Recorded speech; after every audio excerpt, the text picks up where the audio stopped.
ஆனா நீட்டே ஒரு question paper leak ஆனது மொத்தம் இந்தியா மக்கள் வந்து சேர்ந்தீங்க. அப்போ தண்ணியே விஷயம் காங்கிரஸ் ஜனதா பார்ட்டி எங்க இன்னைக்கு தண்ணியெல்லாம் வாழ முடியுமா?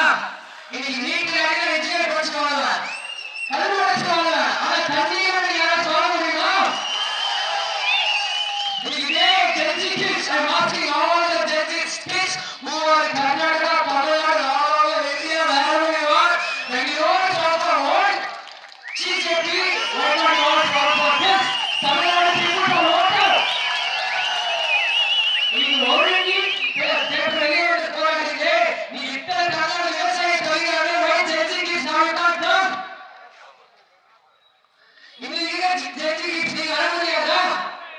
நீங்க அது போன தேர்தல பாத்தீங்கன்னா இப்ப சிவகுமார் வண்டியில் வந்து இப்படி பாணிப்பார் அங்க இருக்க மக்களுக்கு அந்த தண்ணி மட்டும் இருக்கு. ஆனா இந்த தண்ணி மட்டும் போகுதா? நான் தெரியாமதான் கேட்கிறேன். இன்னைக்கு சென்னையோட ராகுல் காந்தி, இன்னைக்கு தமிழ்நாடு காங்கிரஸ் ராகுல் காந்தி, இன்னைக்கு 2 வருஷம் சித்தராமையா ஆட்சியில் இருக்கும், 2 வருஷம் சிவகுமார் ஆட்சியில் இருக்கணும்ட்டு அன்னைக்கு விருந்து போறீங்க, காலையில் உணவு டிஃபன் சாப்பிடுறீங்க. இதுக்கெல்லாம் ராகுல் காந்தி கூப்பிடாரு.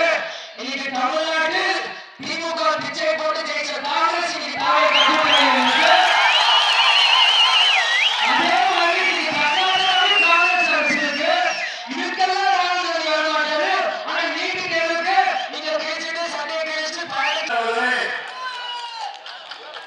நம்முடைய கூட்டணி கட்சியினுடைய தலைவர் அண்ணன் ஸ்டாலின் அவர்களுக்கு இந்த நேரத்தில் என்னுடைய பலமான நன்றிகளை வாழ்த்து தெரிவித்துக் கொண்டு, அதே போல முன்னாள் அமைச்சர் என்னுடைய காவிரி பிரச்சனைக்காக முதல் பேசும்போது என்ன சொல்றாங்க, எங்கள் தலைவர்கள் கட்சி ஆரம்பிச்ச நோக்கமே என்னுடைய இளைஞர்களுக்கும் விவசாயிகளுக்கும் பிரச்சனை இருக்க வேண்டும் என்றுதான். அதனால்தான் என்னுடைய முதல் குரல் இந்த பாராளுமன்றத்தில் காவிரி பிரச்சனை பற்றியும் நீட்டு பிரச்சனை பற்றியும் பேசுவேன் என்று அந்த சபையில நான் என்னுடைய குறையை அங்க சொன்னாங்க. அதே பிறகு அதே போல நம்முடைய பொதுச் செயலாளர்கள் வெற்றி பெற்று அதே திருநாட்சி தொகுதியில் வெற்றி பெற்று இந்த தேசிய முற்போக்கு திராவிடனுடைய அதுக்கு கேப்டன் தனியா போனாரு. இன்று நம்முடைய பொதுச் செயலாளர் தனியா போயிருக்கிறாங்க. சீனும் எப்போ தனியெல்லாம் போவோம். அது ஆட்சிகளும் நீங்க பேசுகிறோம். நான் வந்து ஒண்ணு ஆனா 100க்கு சமம். நாங்க ஒண்ணு ஆனா 100க்கு சமமாக. ஆனா ஒரே ஒரு நான் கேட்கிறாரு, நான் அவங்க சரி கேட்கிறாரு, நான் படிக்கிறோமா? நான் படிக்கிறோமா? அன்பு சகோதரர் தமிழகத்துடைய முதலமைச்சர் ஜோசப் சி விஜய் அவர்களே, உங்க போஸ் ரொம்ப அழகா இருக்கு, சூப்பரா இருக்கு, சினிமா கட்சி அதான் இருக்கு. இதுல வந்து கர்நாடகாவில போயிட்டு மேலாவது டேம கட்டாதீங்க, காவிரி தண்ணி கொடுங்க அப்படி சொல்லிட்டு வந்து தமிழகத்துல இப்படி வருங்க. தமிழகத்துல எல்லா இடத்துல எல்லா கிராமத்திலையும் நாங்களே உங்களுக்கு வைக்கிறோம். நன்றி முதலமைச்சர். இது பண்ணிடுவாங்க. பண்ணிட்டு செய்திங்கன்னா உண்மையே தமிழக மக்கள் ஒரு பாராட்டுவார்கள். ஆனா நீங்க தமிழ்நாட்டுக்கு கர்நாடக போவதற்கே பயன்படுறீங்க. தமிழக முதலமைச்சர் நீங்க தைரியமா போங்க.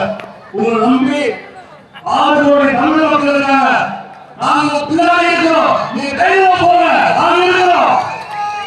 அவங்க என்ன சொல்றாங்க? நீங்க தைரியமா போங்க. உங்களை நம்பி உங்களை பின்னாடி தமிழகத்துல 6 கோடி மக்கள் உங்க பின்னாடி இருப்பாங்க. இந்த விஷயத்துல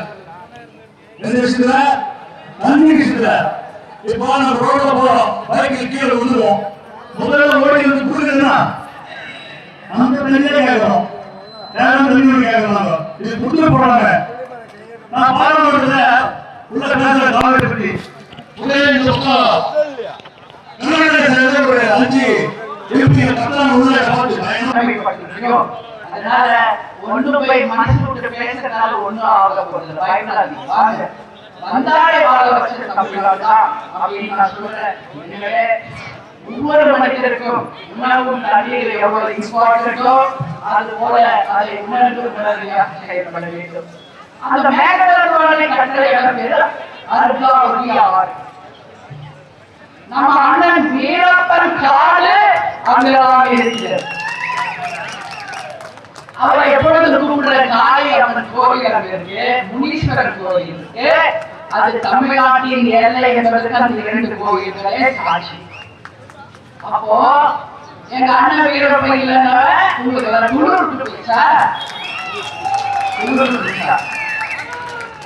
எங்க கேப்டனும் இல்ல, வீரப்பனும் இல்ல, பிரபாகர் விடுதலை புலி பிரபாகரும் இல்ல. அப்படின்றதுனால ஒண்ணும் ஆளாதீங்க, எல்லாருமே தெய்வங்களாக வந்து தமிழ்நாடு மக்களுக்குள்ள இருந்து நிச்சயமாக மக்களை காப்பாற்றுவாங்க.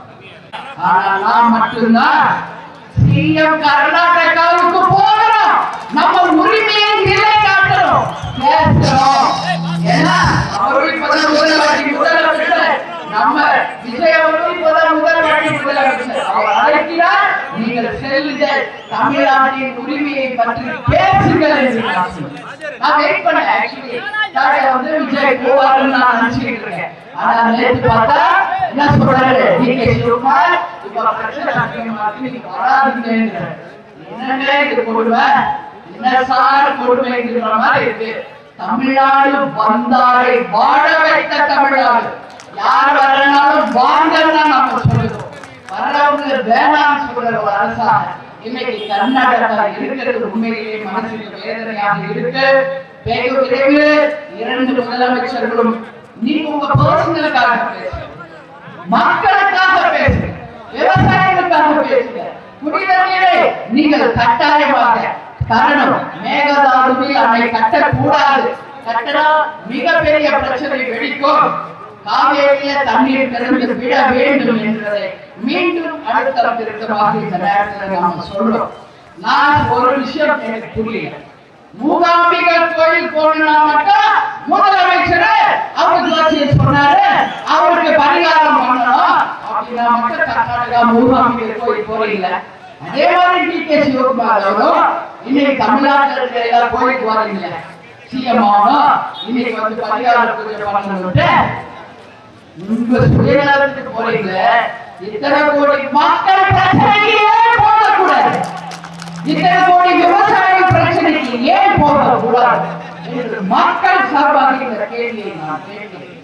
அதனால டிகே சிவகுமார் அவர்களே, நீங்க முதல்வர் வரவேண்டாம், ஆனா நான் இன்னைக்கு மக்கள் சார்பா ஒரு வேண்டுதல் வைக்கலாமா, அவர் நம்ம ஊருக்கு வர சொல்லலாமா, டிகே சிவகுமார் வர சொல்லலாமா, வாங்க முழு பாதுகாப்பை எங்கள் தமிழர்கள் உங்களுக்கு தருவார்கள். வந்து எங்க முதல்வர்கிட்ட பேசுங்க, அந்த பிரச்சனையை முடியுங்க, இமீடியட்டா அதை செய்யுங்க. ஏன்னா இன்னைக்கு என்ன நாள், ஆகஸ்ட் 1 குறுவை சாகுபடி முடிந்து இன்றைக்கு சம்பா சாகுபடி தொடங்கி இருக்க வேண்டிய நாள்.